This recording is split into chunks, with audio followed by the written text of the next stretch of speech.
Bonsoir. Il est de plus en plus courant dans le monde municipal de se doter d'une politique familiale afin d'améliorer la qualité de vie des familles. Dans un contexte de déclin démographique, l'objectif, c'est aussi de retenir les familles dans son milieu et d'en attirer des nouvelles. Le comité du pacte rural de Disraeli a d'ailleurs encouragé l'élaboration d'une telle politique en finançant une partie de cette démarche concertée.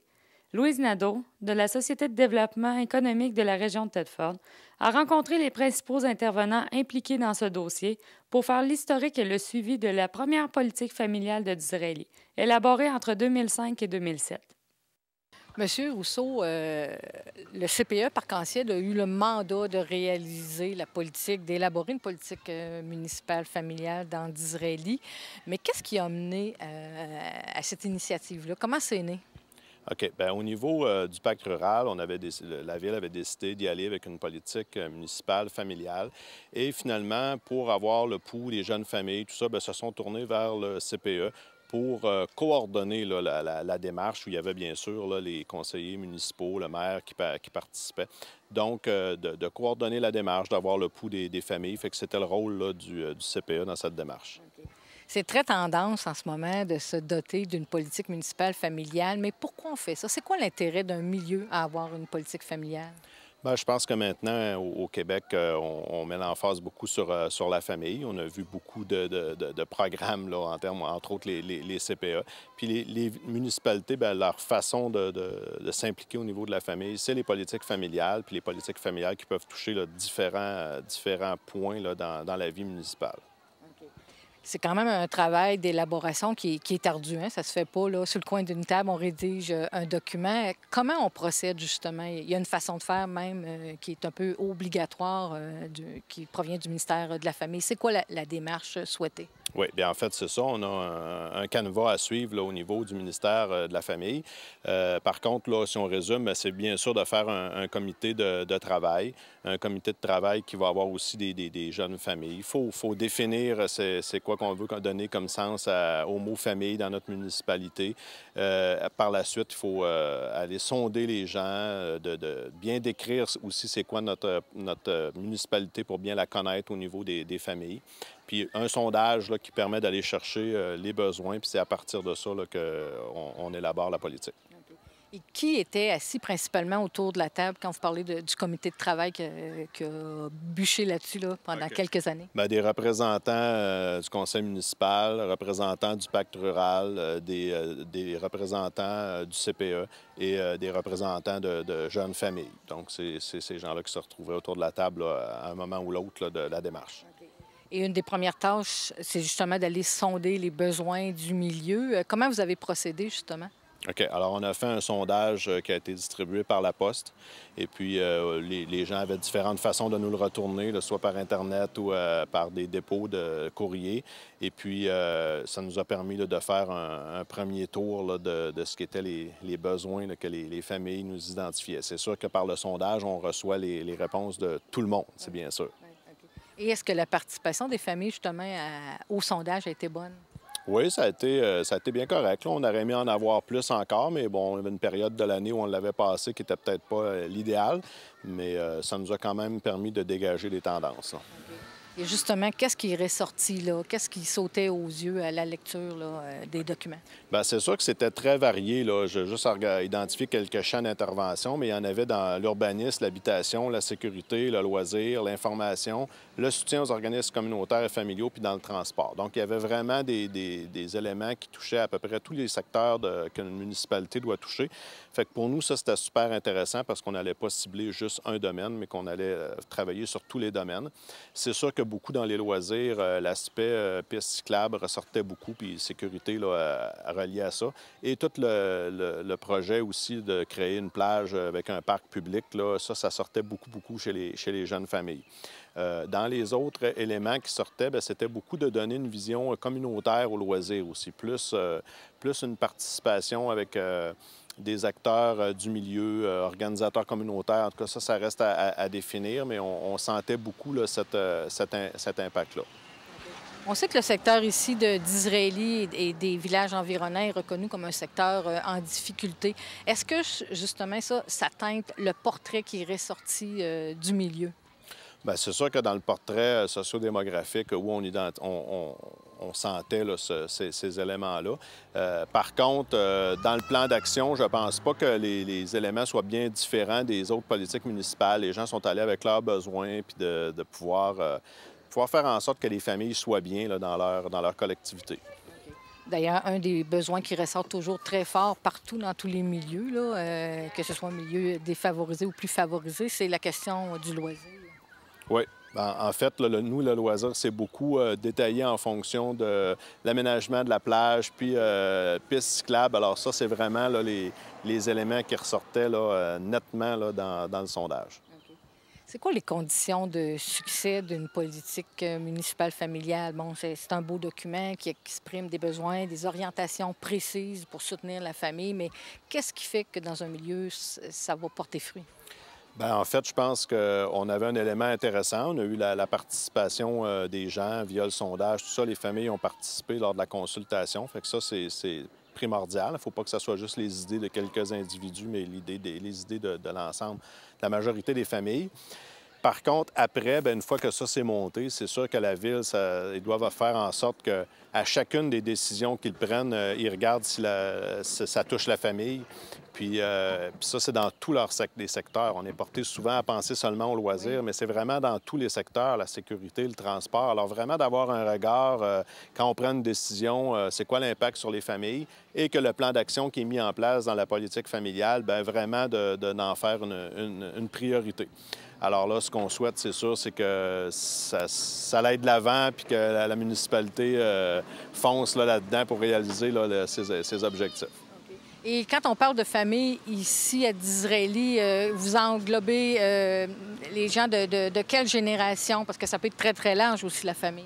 Oui, bien, en fait, c'est à partir du moment qu'il y a un lien intergénérationnel, on parle de famille. Alors, pour nous, là, c'est important d'englober tous ces gens-là.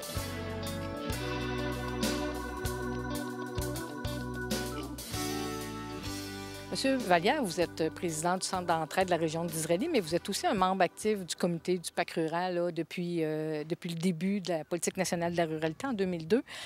Ici, vous avez retenu le comité du PAC rural, la politique familiale comme une priorité. Vous avez d'ailleurs contribué à même l'enveloppe à financer une partie de cette démarche-là. Pourquoi c'était important pour votre comité?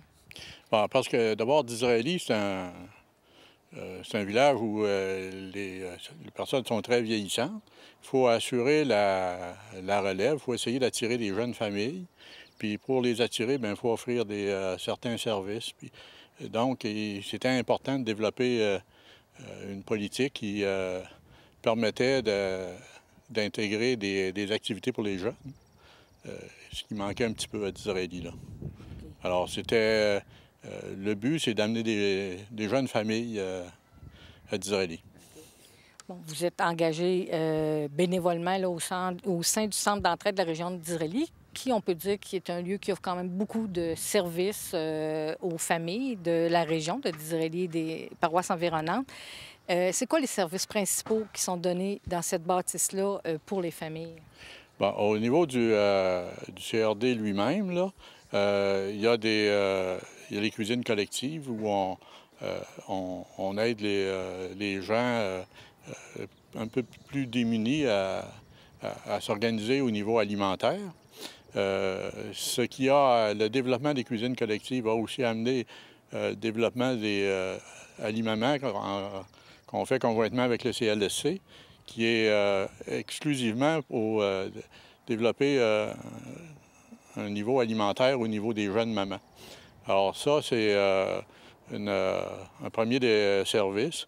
On a un service informatique aussi qui s'adresse à toutes les classes, mais beaucoup aux jeunes aussi qui n'ont pas peut-être les moyens d'avoir de l'électronique chez eux. Alors, ils peuvent, à un coût minime, venir au centre pour s'accaparer la technologie moderne. Par la suite, on a d'autres services. On a des locaux qui sont loués à des organismes qui donnent des services à la région, comme Carrefour Jeunesse Emploi, le comptoir familial, la Société historique, entre autres. Puis on travaille aussi beaucoup conjointement avec le comptoir familial et les Chevaliers de Colomb, toujours au niveau de l'aide alimentaire, qui est la base de notre vie, là. C'est de notre mission, ouais, c'est ça. Justement, je veux revenir aux cuisines collectives. Vous avez deux groupes, un groupe qui est offert à l'ensemble de la population et le groupe que vous appelez Ali-Maman pour les jeunes mamans. Comment ça fonctionne, un groupe de cuisine collective? Dans le groupe de cuisine collective, on regroupe environ 5 personnes. Là. Habituellement, c'est des personnes qui sont seules, donc on brise en même temps l'isolement et qui viennent cuisiner ici. On paie une partie des aliments. Ils apprennent à cuisiner ici, puis ils amènent chez eux là, souvent, ils vont dîner ici aussi pour partager, puis après ça, ils s'en vont chez eux avec une partie des aliments qu'ils ont cuisinés. Okay. Avec Ali-Maman, on a, à la demande des jeunes mères, d'ailleurs, on a pas mal travaillé sur le même principe que les cuisines collectives. Au début, c'était plus de leur faire connaître des goûts différents, mais à la longue, compte tenu des budgets limités de ces gens-là, on travaille beaucoup plus sur le principe des cuisines collectives, même avec Ali-Maman. Okay. Et ces groupes-là, ils se rencontrent à quelle fréquence? Une fois par mois? C'est une fois par semaine. Une fois par semaine? Une fois par semaine, okay. Oui. Ça roule bien. Okay. En terminant, M. Vallière, selon vous, ce sont quoi les besoins les plus criants des familles de votre municipalité? À Disraeli, il y a toujours...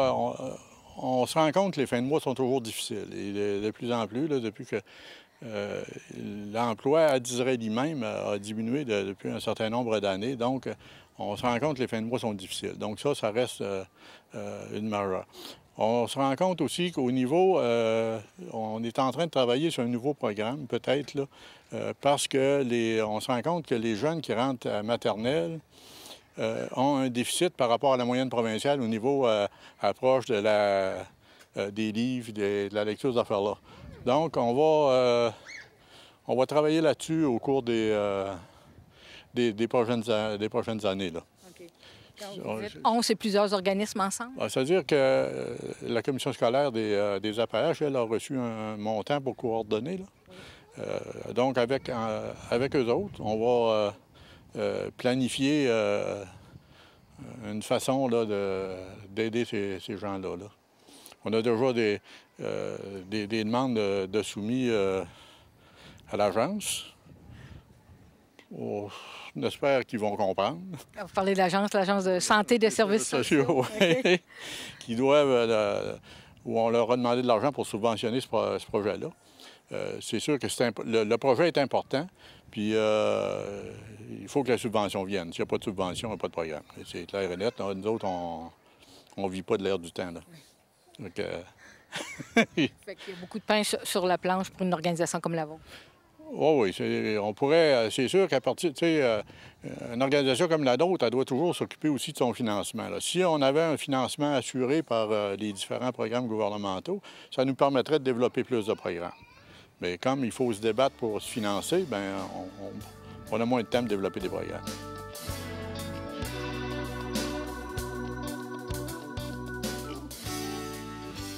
Monsieur Rousseau, pourquoi la ville de Disraeli a décidé de mettre en place, de se doter d'une politique municipale familiale? Bien, notre but, c'était de redynamiser notre milieu puis de donner aux familles la place qui leur revient. Ça, c'était le but visé, puis d'en venir à ça, à donner au milieu la place qui lui revient. Okay. On voit par la politique qu'une municipalité, ça peut quand même intervenir dans plusieurs secteurs d'intervention. D'ailleurs, dans la politique, les 8 champs d'intervention qui ont été ciblés par le comité, c'est l'urbanisme, l'habitation, la sécurité, les loisirs, l'information et la promotion, le soutien aux organismes communautaires et familiaux et le transport. Parmi ces champs d'intervention-là, quels sont les plus importants pour le conseil municipal actuel? Ils sont tous importants, mais si on va y aller par le principal. Oui. À l'heure actuelle, on est un milieu dévitalisé complètement. Il ne faut pas se le cacher, là, mais on veut redynamiser notre milieu, puis on veut passer par les familles. Nous autres, on est convaincus que c'est ça qui va nous relancer dans le futur. C'est simple. Ouais. Mais comment, justement, une municipalité peut aider, soutenir ces familles en place et attirer aussi, là, votre objectif, sans doute, c'est d'attirer aussi des nouvelles familles? Oui, c'est d'attirer des nouvelles familles. Puis c'est... Tu sais, il faut se créer des activités pour que les gens aillent ramener le sentiment d'appartenance. Tu sais, j'appartiens à un village, une ville. Si tu l'as perdu, ça, tu as perdu ton âme. C'est ça qu'il faut ramener pour que les gens ils soient fiers d'appartenir au milieu où ils sont. Notre but, c'est ça. Et c'est quoi les premières actions qui ont été faites à ce jour-là? Bien, à ce jour, par la politique familiale, on a eu des démarches faites avec un comité qui nous a amené des grandes lignes, comme tu disais tantôt, l'urbanisme. À partir de là, ça l'avait comme stagné un peu parce qu'on ne savait pas le fonctionnement. Mais là, on remet en place le comité et la famille. On s'est trouvé des gens du milieu qui étaient intéressés à faire partie du comité famille. Pour les grandes lignes qui ont été choisies, ce comité famille-là va se pencher là-dessus, puis il va faire des recommandations à la Ville pour en venir à prioriser nos choses. Okay. Ça, on ne peut pas passer aux côtés de ça. Si les familles choisissent des activités, on va y aller comme ça, puis on va mettre de l'argent, puis on va y aller comme ça. Okay. Mais ce comité famille-là est formé de qui? À l'heure actuelle, on a des jeunes familles, on a un aîné, on s'est fusionné avec Magicien du Temps. On va tout mettre ça ensemble, on va s'asseoir, on va travailler pour trouver la bonne chose qu'il nous faut. Okay. Ça, c'est... Le Magicien du Temps, ça, c'est une activité d'animation qui a été mise en place par le Centre de services sociaux. Oui, c'est ça. Puis... L'objectif du Magicien du Temps, c'était? C'était de redynamiser le milieu, justement, avec des familles qui ont déjà du travail de fait dans d'autres municipalités autour. Puis ça a fonctionné. On ne verra pas chez nous pourquoi ça ne fonctionnerait pas. On va aller chercher des idées, on va mettre ça ensemble, on va regarder notre milieu, puis on va travailler dessus. Mais est-ce qu'il y a des représentants de la municipalité, autant des élus que des employés, qui sont assis à ce comité-là? Oui, il y a un représentant de la Ville. Il y a, comme je te disais tantôt, il va y avoir un comité famille, il va y avoir un aîné, il va y avoir... Dans le milieu social, on a... Non, je ne pourrais pas te dire dans le milieu social actuel, mais je pense qu'avec le comité qu'on va avoir, on va être capable de cerner toutes les demandes qu'on peut avoir. Il y a quand même une action qui a été menée, qui faisait partie des recommandations, qui, dans le fond, qui s'inscrivent dans la politique. C'était celle de mettre en place une politique d'accès à la propriété, d'encourager donc les gens à être propriétaires de leur maison. Qu'est-ce que c'est exactement cette politique d'accès-là? Et je pense qu'elle a été faite avec des organisations de votre milieu. Oui, ça a été fait avec des organisations du milieu. Il y a les participants, il y a la Caisse, il y a la Chambre de commerce, puis la Ville. Disons que quelqu'un arrive pour bâtir une maison neuve, si tu es au-dessus de 50 000 il y a accès à 5 000 de subventions qui lui est donnée. Si c'est une résidence qui est déjà existante, puis qui est, on va dire, aux environs de 35 000, bien, la subvention peut aller à peu près à 3 000, là, OK? Par les deux organismes. Puis c'est mis ensemble, puis depuis qu'on l'a mis en place, on est surpris des résultats. Oui. Ça fonctionne très bien. Okay. Ouais. Donc, ça a permis à des familles de faire l'acquisition de leur première maison, neuve ou déjà existante. C'est ça. Ça a permis à de nouvelles familles d'aller dans ce sens-là, puis on en est très fiers, puis ça fonctionne très bien. Okay. Puis pour connaître les modalités, on peut aller sur votre site Internet, j'imagine? Sur le site Internet de la Ville, tout est là. Tout est là. Vous cliquez sur l'onglet, puis toutes les réponses vont être là. Un autre item important, c'est la question de l'urbanisme. On sait que vous avez des beaux plans d'eau à Disraeli. On peut dire que ça fait partie de vos forces. Un lac, la rivière Saint-François. Et le problème, c'était souvent, en tout cas particulièrement pour ce qui est du lac, l'accès, un accès public à ce beau grand lac pour les citoyens, les familles d'ici. Est-ce qu'il y a des choses qui ont été faites par rapport à ça? À l'heure actuelle, on a un terrain qui, on va dire que ceux qui pourront se situer là, en arrière du Mont-Blanc, c'était un terrain qui faisait partie un peu du Québec central. Ils pensaient que c'était eux autres sans... C'était pas clair. Mais depuis, je te dirais, 4 ans, c'est quand même assez long, 4-5 ans, On travaille pour en venir à régulariser la chose, là. Puis il nous a été cédé à la ville, là, à peu près, officiellement, à peu près 1 mois et demi, 2 mois. Là, on en est propriétaire.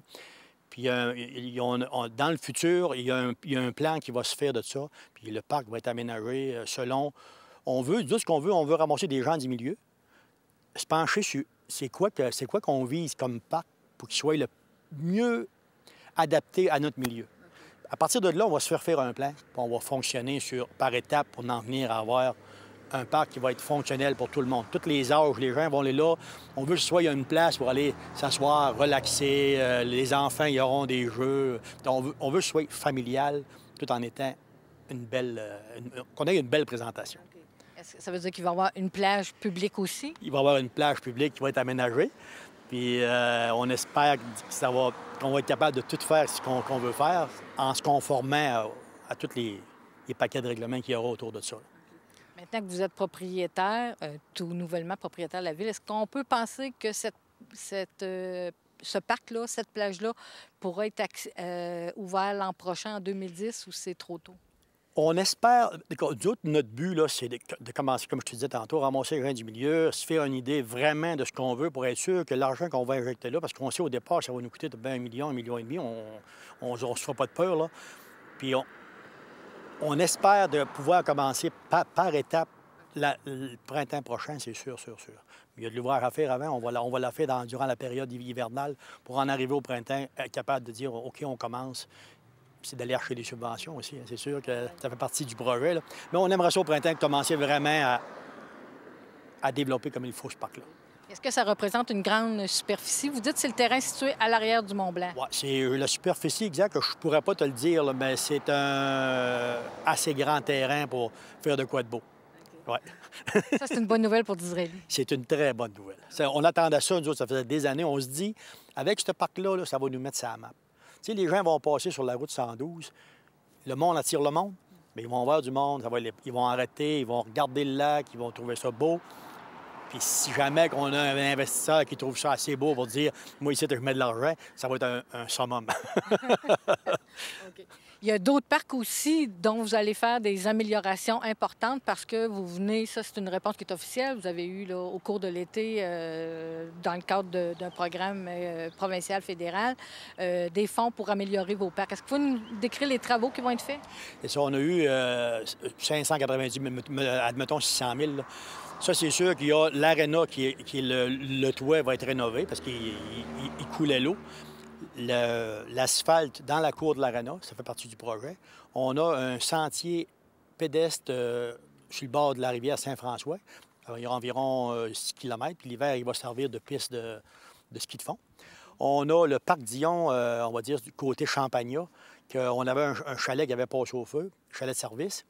Puis on avait une patinoire qui était rendue désuète. Les bandes étaient vraiment finies. Avec tous ces argents-là, on va améliorer ce parc-là. On va faire une patinoire avec une base de ciment qui va servir à l'année, avec des bandes neuves, un chalet de service neuf. On en est très fiers. Comme je disais à Laurent, puis je disais à M. Paradis, un gros merci. Vous ne pouvez pas savoir le service que vous nous rendez parce que municipalement, on ne peut pas injecter des sommes comme ça. Là, parce qu'avec tous les projets qui s'en viennent, à l'heure actuelle, on est dans des travaux d'aqueduc qui vont nous permettre de nous amener vers une usine de filtration. Ça nous était imposé par les normes gouvernementales. Une usine de filtration qui va coûter 4,5 millions, probablement, si on ne retarde pas trop. Puis, puis de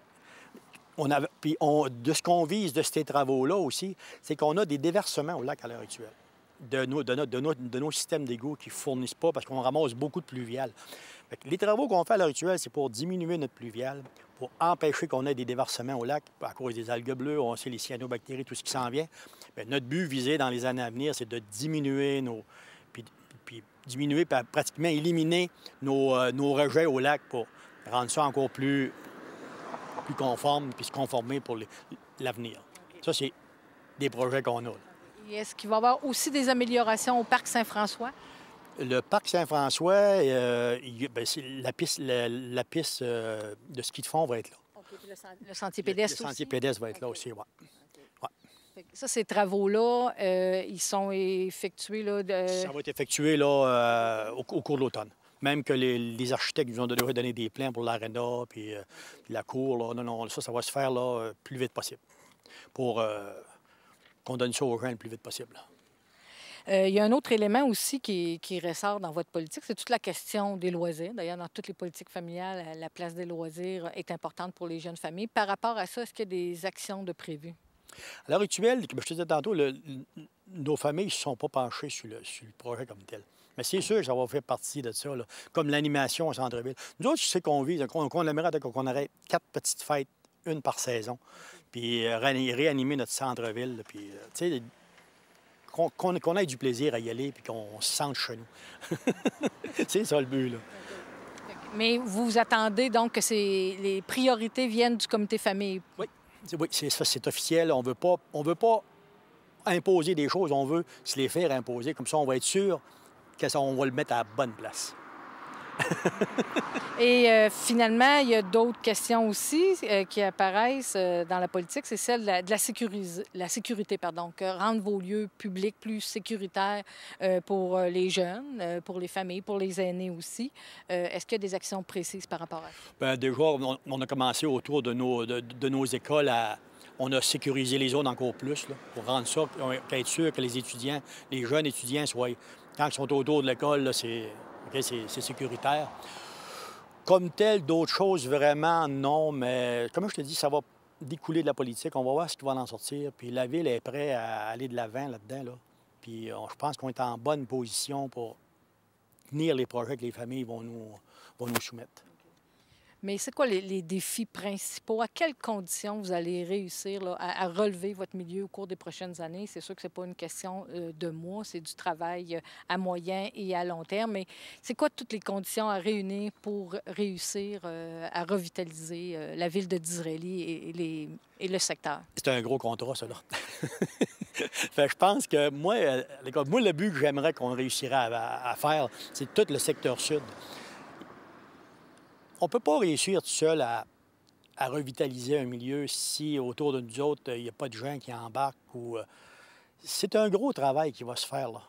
Puis on va avoir besoin d'aide. Je prends l'exemple, l'autre jour, le maire de Thetford me disait, Roch, on a eu le même problème que vous autres, on a trouvé des solutions. Demandez-nous de faire partie avec vous autres, on va vous aider là-dedans.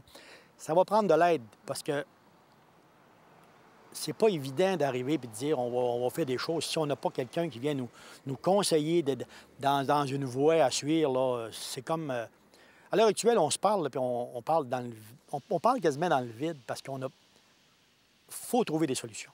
Puis la Ville de Disraeli est ouverte à toutes les solutions. On va travailler sur notre milieu. On va tout faire pour essayer de repartir la roue. Mais il va falloir aller chercher les gens. Il va falloir peut-être s'en payer. Il faut trouver des solutions, puis on va en trouver. Est-ce que vous croyez que les municipalités du secteur sud, les 8 municipalités concernées, sont prêtes à travailler ensemble? Elles sont toutes au courant de ce qui se passe. Et on a eu un forum à Disraeli. Le problème, il est évident, mais il faut que tout le monde se parle. Il faut en venir à réunir tout ce monde-là. Puis c'est une partie de mon travail, puis je vais travailler là-dessus. Il existe une multitude de politiques familiales au Québec, autant en milieu urbain que rural. Le succès d'une telle politique repose sur la mobilisation de tous les intervenants concernés. L'écoute et la réponse aux besoins particuliers des familles doivent demeurer une préoccupation de tous les jours pour les décideurs et pour ceux et celles qui mettent en place les actions concrètes. Merci d'avoir été des nôtres.